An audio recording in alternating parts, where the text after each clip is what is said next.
Right, hello everybody. I've messed with me thing here, and I think I've made a bit of a major breakthrough. It was always at a bit of an angle, and I couldn't figure out why. And I think I had to calibrate it or something. Anyway, I think it's better now, and it should. Oh, it does. Look at that. It tracks me head as well. I've done a thing. Anyway, saves me messing around with it. But anyway, it's only a short video, is this? It started off as a short video. I don't know whether it'll ever stay that way. You know what I'm like, all over the shop. But I received today a bit of a thing. I received I received it on Friday, I think, but from Tim.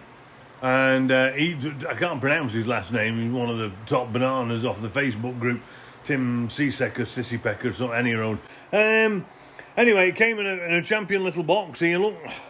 All ready to rock and roll and go. And what it is that I've got from him is an iPad mount. When I went to the Arctic in the Land Rover some October time or whatever, I'd fastened my iPad in with actually a rubber band off a inflatable mattress thing. It weren't a rubber band, it was a sort of a webbing thing, and I sort of strapped it round the holder and sort of strapped it through the loops at the top of that, sort of a funny dash thing, and job were good. Have I got my flashlight? You know, I better get me my lighter or something. Let's see. One of the things I want to chat to you today is about the dismal lighting in the Land Rover, and I'm going to do something about it, because other day we were up in Canmore having a grand time out with small devices, and a couple of days out, and I couldn't see out. It got dark and I couldn't see out. Anyway, I'm just going to turn the camera around and you'll see what I mean. So in here, look, it's dark, isn't it? And I've got all lights on, all big light up here's on, and then we've got lights above my head. Look, plenty of light in garage, but in Land Rover it's dark, it's really dark. And so what I've come to show you is this here, look. And all lights are on in Land Rover here, but this is that device that Tim sent me. Now, there's been a bit of a drama in the sense that I don't have a smaller iPad, and I didn't pay attention to what I was ordering. My fault, not Tim's. But this extension piece that you can see here, and I've got the bigger iPad, and obviously it won't fit. So I chatted to Tim about it, and he's got a fresh thing coming out, I think he said. It was a bit more heavy duty for a larger one. He's working on that, and he was going to send me that. But the thing's champion. It just sits there nice as you can see, and it's a great phone holder at the moment. But my big iPad, it's just a bit too big. Can you see? It won't just slide in. Look, it's only a touch too big. Anyway, too big. So Tim's coming up with a fresh one of those, and that's going to be champion. And I'm working on at the moment, trying to come up with a way of putting a light up here. So as you can see now, Top Banana Simon at Powerful UK, he has some of these chaps here that are lighter things, and you can buy them off his website. But this chap here that sits in the cab, that's the biggest problem. He says, "I'll have to take that away." That light there, and the subordinate light that goes with it, these two chaps, they're no good. You can't, I know it looks like it's bright, but it really doesn't make any difference in here whatsoever, as you can see. So here's the problem. We were out at Radium, which is a sort of a hot springs up near BC, really, sort of in Canmore-ish area, and we were staying in Canmore, Banff, and on the way back we just nipped into Radium, have a bit of a soak. And because it's hot springs, I don't like it when I get water on my glasses, so I take my glasses off and I put my contact lenses on, and then in the water one broke up, I fell off or something, and it left a bit inside, and I would try and fish it out, but of course there was no light in Land Rover, I couldn't see out, and I got a piece shoved in my eye, and my eye went funny, and I couldn't see out for a couple of days, and it welded shut in the morning, and a right catastrophe is what it was. So biggest problem was I couldn't see in Land Rover with the lights, and you know, it was a fairly delicate operation, and we're hampered by the fact that if I put my glasses on I couldn't see in my eye, I couldn't get to my eye, and if I took my glasses off I couldn't see because I'm blind as a bat without them. But Any road. So lighting's the thing. So what I'm going to do is I've got a few bits of tasks on. One of the tasks is to do that lighting affair thing, and then in the back here, as you can see, or maybe you can't see, but I'll have to hope to see it. I can show you. But see this chap here. These are Powerful UK makes some that are bigger as well. And they've got like brighter lights here, but the problem with them is they're very low down. I don't know if you can just see that, but they're right low in the load space, and what you need is a light sort of up here somewhere where the light's sort of down, because we got all camping boxes and things in here, and it was full, you know. I couldn't, these lights were sort of blocked up, so even if they were bright it wouldn't make any difference because they were sort of blocked up, if you see what I mean.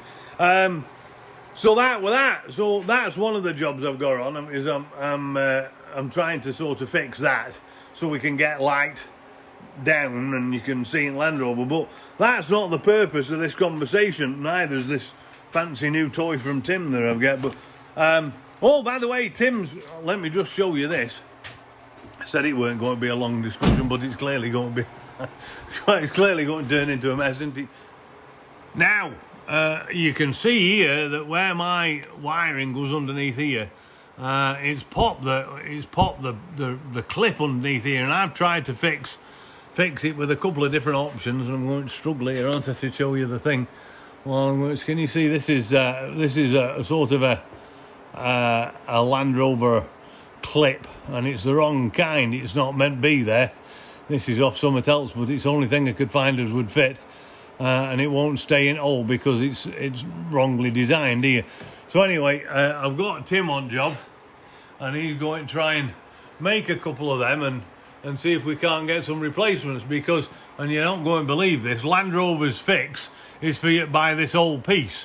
And I've just priced her up with Land Rover in Calgary, and they want $918 for it. So figure out how that's going to go.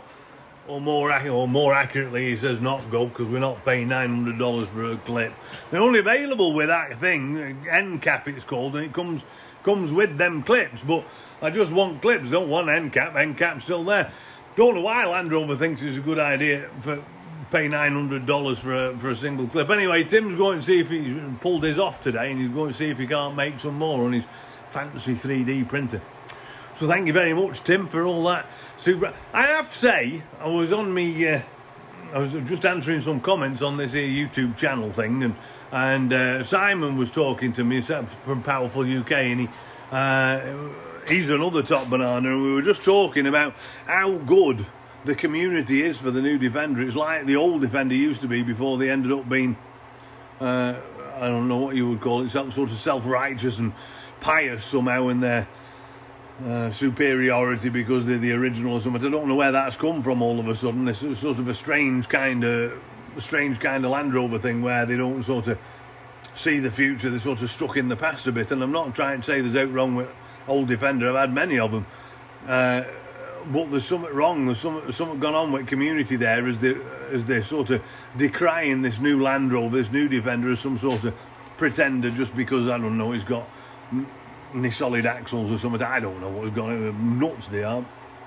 But I was just telling Simon, and he was telling me that the community we've developed for the new Defender, many of which of you follow in our community, you're all part of this lovely little community, very helpful and very promotive and very supportive, and it's turned into being a good little thing, really, and I quite like it. It sort of brought Land Rover back, there's a sort of Land Rover effect back to sort of where it had gone from, really, if you see what I mean. I've got a long list of things I've got to get on, and you've happened heard on one of my other videos that Land Rover were meant to put some tow hooks on bumper, and they never did that. That's another job I've got to do, and I'm picking up the winch bumper at some stage when I can afford, and so I've got to put that on front. I'm planning to put that on front. So what with lights and winch bumper and some other bits of things, and I was thinking about putting some expedition tools on bonnet as well, but that's another story I'll have to just think about. So anyway, those are all sort of things on board, and obviously I'll do little videos when I come to them, and and we'll see how we go from there. So that's it for now. Thank you very much for listening, and thank you very much for liking and subscribing. I should put that at the beginning, shouldn't I? I think that's what they do, isn't it? If you like what you see, and do the likey, subscribey thing. And then they usually say something like, it really means a lot to us. Well, this one, I don't get any money from YouTube. I'm not that big. I don't think anybody cares so much, to be honest, at YouTube. I'm just do it because I think it helps, or at least I'd like to think it helps. But liking and subscribing is important, because it keeps you up to date with all the latest ramblings of Earthy, and of course lets me engage further with community, and I learn things from you, and hopefully you learn a bit from me. So sort of an exchange of knowledge, really. Anyway, thanks very much, people. We'll see you next week. Cheerio.